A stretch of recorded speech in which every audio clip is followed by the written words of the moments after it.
మీరు మార్కెట్లో దొరికే చీజ్ వాడడం వల్ల 30-40% రిక్వైర్డ్ కాల్షియం మాత్రమే దొరుకుతూ చాలా మంది పేరెంట్స్ వాళ్ళ పిల్లలకి ప్రోటీన్ కంటెంట్ కావాలని, కాల్షియం రావాలని చాలా మంది చీజ్ ఇవ్వడం స్టార్ట్ చేస్తున్నారు. ఇది శాండ్విచ్ రూపంలోనో, లేదంటే చీజ్ టోస్ట్ అనో, లేదంటే చీజ్ పిజ్జాలను ఇస్తున్నారు. కానీ మీకు తెలియని ఒక షాకింగ్ విషయం చెప్పనా? దీనివల్ల ఇంకా బోన్స్ కి మీరు మార్కెట్ లో దొరికే చీజ్ వాడడం వల్ల వీక్నెస్, డెంటల్ వీక్నెస్ ఇవన్నీ నోటీస్ చేస్తున్నాం. అది ఎలాగో తెలుసుకోవాలనుకుంటున్నారా? అయితే ఈ వీడియోని కంటిన్యూ చేయండి. సో మార్కెట్ లో దొరికే చీజ్ స్లైసెస్ యొక్క కాంపోజిషన్ ఒక్కసారి మీరు చూస్తే 40-50% మాత్రమే చీజ్ ఉంటూ మిగతాదంతా 30-40% జస్ట్ మిల్క్ సాలిడ్స్ ఉంటాయి. ఎమల్సిఫైయింగ్ సాల్ట్స్ ఉంటాయి. సాల్ట్స్ అంటే డైసోడియం ఫాస్ఫేట్ అని, సిట్రేట్స్ అని ఇలాంటి రకరకాల కెమికల్స్ తో ఉంటాయి. సో అంతవరకు ఓకే. కానీ నెక్స్ట్ మీరు రెగ్యులర్ గా తినిపించడం వల్ల ఏదైతే ఈ ఫాస్ఫేట్ కంటెంట్ ఉంటుందో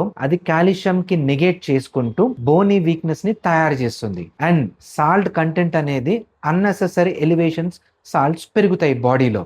సో చీజ్ తింటున్నామని కంప్లీట్ కాల్షియం వస్తుంది అనుకుంటాం, కానీ 30-40% రిక్వైర్డ్ కాల్షియం మాత్రమే దొరుకుతూ ఎక్స్ట్రా నెంబర్ ఆఫ్ కెమికల్స్తో మీరు మీ పిల్లల బాడీని డంప్ చేస్తున్నారు. మీరు మీ పిల్లలకి పెట్టే శాండ్విచెస్ ఏదైతే ఉంటుందో అందులో చీజ్ కాకుండా కాల్షియం అండ్ ప్రోటీన్స్ దొరికే రియల్ పన్నీర్, హోమ్ మేడ్ది కానీ మిల్క్ బేస్డ్ బ్రెడ్స్ కానీ ఎక్కువ ఇవ్వగలిగితే ఒక రియల్ కాల్షియం మాత్రమే వచ్చి కెమికల్స్ తో కూడిన ప్రొడక్ట్స్ ని అవాయిడ్ చేసి మీ పిల్లల హెల్త్ ని మీరు కాపాడుకోగలరు. ఇలాంటి మరిన్ని న్యూట్రిషనల్ హెల్త్ టిప్స్ మీ పిల్లల ఆరోగ్యం గురించి మా పేజ్ని ఫాలో అవ్వండి.